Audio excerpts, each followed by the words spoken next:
So we're going to jump in and talk about 5 things I wish I would have known before I ran thousands of nightmare dungeons. So at this point, I am about to finish up my second character in season 2 to level 100, and I have done a ton of nightmare dungeons this season alone, not to mention all the ones I've done before. But there were still things that as I figured them out, made such a big difference that I wanted to make sure that I got them to you. So the very first thing that I want to look at when we're looking at this is not all dungeons are made the same. You have to know what you're trying to do because they have massively sped up the leveling to 100 in season 2. You are going to end in many cases with still many of your glyphs not leveled up. And the only way to do those is nightmare dungeons. Before, it's like the leveling was so long that most of your glyphs were done before you ever got there. But because there's these two differences, you now have to think about your track a little bit. What are you trying to target right now? Are you trying to get those glyphs to the right level, or are you trying to get experience? Every map is going to be built a little bit different, and there's definitely ones that are designed to allow you to have the highest amount of experience, and other ones that allowed you to get through it fast and really get to leveling those glyphs like mad.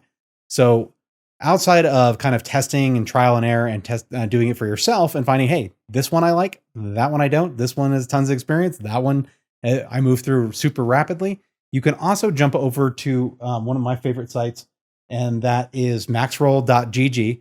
And they've actually done a ton of work and they keep this updated all the time. So it's a great place to go. I highly recommend it. But they have listed it out in solo experience farming. So you can check here and see the top ones for that. So these are the ones that are going to get the most experience per run. And then these ones for for the glyph leveling. So this is just a really quick, easy way for you to do it without having to do so much trial and error. So after you're doing that and you know which ones you're doing and you know why you're doing them, the next thing to do is really to make sure that you're keeping your speed up as much as freaking possible.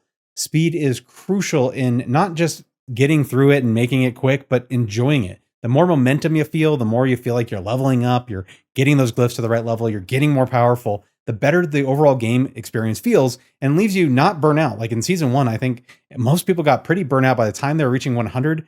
They were just so done with nightmare dungeons, they never wanted to see them again. This season, that seems to be a lot better, but I still want to make sure that you are moving through them really quick. So what do we want to look for? Well, generally you have 2 major places where you can put speed. You can put it on your boots. So right now I have movement speed at 16%. I can get better there. But that's not too bad. And then I can put it on my amulet. So on the amulet, I have 2, actually. I have the movement speed, but I also have the movement speed after killing an elite. So it's another way to move fast through the dungeons and feel just a really this strong sense of constantly moving and leveling fast and really enjoying the crap out of it. So the other thing to look for, and I don't have it on these boots because I'm using these uniques right now, but I was leveling up with these originally, and these have 3 additional evade charges.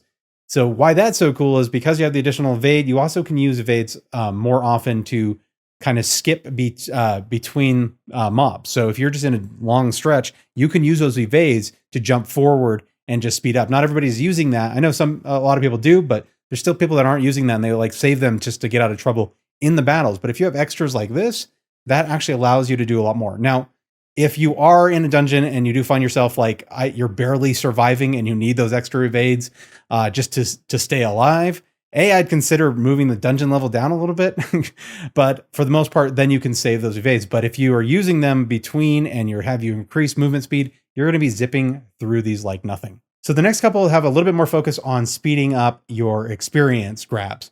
So the first thing that I want to look at, especially in seasons, if you're playing a seasonal character, you definitely want to look at and see in here, you've gone through the map. Usually by the time you're doing a lot of nightmare dungeon leveling, you're pretty much here. But I would make sure that whatever you do, make sure you're boosting the XP first so that you're getting that additional, it's 20% now. So even before you do all these, and if you have done some of these and you haven't filled out your experience, you can go ahead and respec these and then put the points here.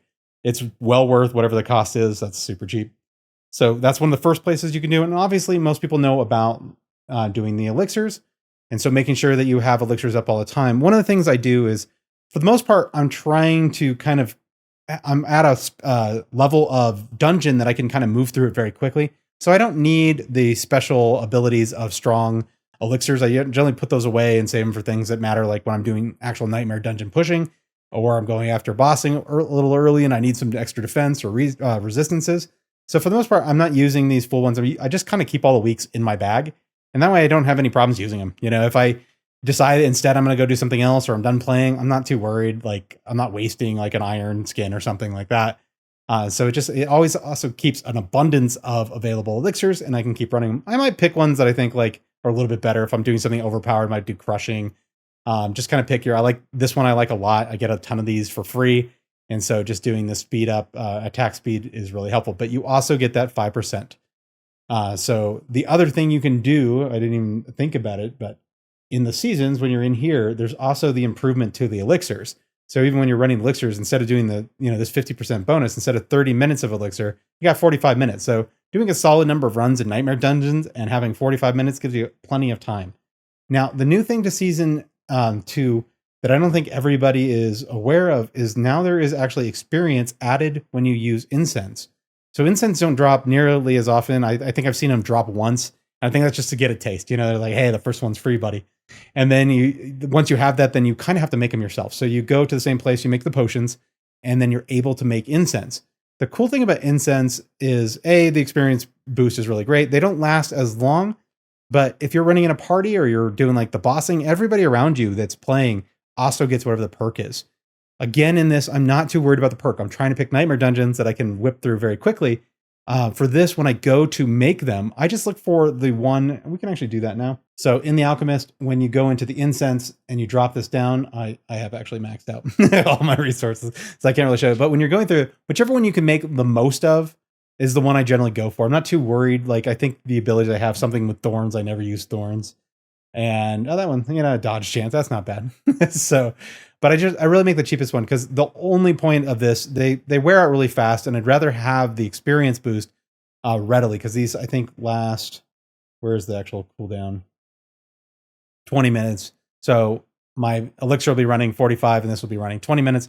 So I'll be using these more often. So I just like having an abundance of them. So I'm not ever worried about that. I can just hit it, get that extra experience. So now another perk for getting a lot of experience, and it's something that I kind of made a mistake about early on in my gameplay, is that I was kind of in such a rush. I was kind of running against time. And I have a video where I kind of run it. It's all focused around like how fast you move through it, which was a good metric because it helped me to basically get more efficient at running the dungeons and made it more enjoyable when it was a lot harder to level up in season 1 and even before. And so one of the things that I would do is I would skip over. I wouldn't really like look for the shrines. I would just run past them or the events. But for experience, you can honestly double or triple the experience you get in a single run of Nightmare Dungeon. So if you are going primarily to level, then make sure that you're actually going down those extra corridors and finding if there is a special event, checking those shrines, checking those chests, and seeing whichever ones will actually spawn an event. Because those, you just get a ton of experience, especially if you're clearing really well, because you get the rounds. And if you're doing it fast enough, you get more and more rounds till the clock runs out. So it's just gonna be a ton of extra experience that you wouldn't normally get. I find that it gets better and better as your build gets more and more on point. Those experience pools become incredibly large. On to number 5, probably my favorite because it has saved me a lot of grief. And it's basically don't do shit maps. And that's either for the affixes on it. So when you're looking at your glyphs or your sigils, sorry, not your glyphs. When you're looking at your sigils, you kind of look for that. Usually it's this first one that's one of the worst. But you kind of check that and see if it's something that you care to do. I've probably already destroyed any crap ones. I really don't like doing the lightning storm. I don't like doing drifting shade. I'll just honestly just break those down. I'd rather have the pieces and be able to make the sigils out of the levels that I want than have a bunch of ones that I just hate running and it's a torture. The other thing is sometimes there's just maps you don't like. And that's very dependent on like the build that you're playing. If you find that you go in and you're doing those spider pits and you don't have enough poison resistance and it's just really annoying because you're like almost dying constantly and it's not fun right now, just go ahead and skip those maps. Just note what map that is, and then you'll see it when you come on the sigils and you can just pass it over. You can either destroy it or play it later if you want. But I find that I'm a little heavy-handed with that, and sometimes I will run out, but it's not that bad. You just do a couple Trio Whispers or run some Hell Tides and open up a bunch of chests, and you'll generally find another thing to get you started if you actually do full run out of mats to build your sigils. But I actually haven't this season. I did not have that problem at all. It seemed like I was getting an abundance of drops. So not doing crap dungeons or shit dungeons that you don't want to do that you don't enjoy is probably one of my favorite tips. I actually did a longer video, and that was one of the key ones in there, where I did 16 tips on how to speed up your Nightmare Dungeons. And honestly, if you go and want to check that out, it's right here. But anything that's in this video supersedes that one. So if there's any conflict between this is the update.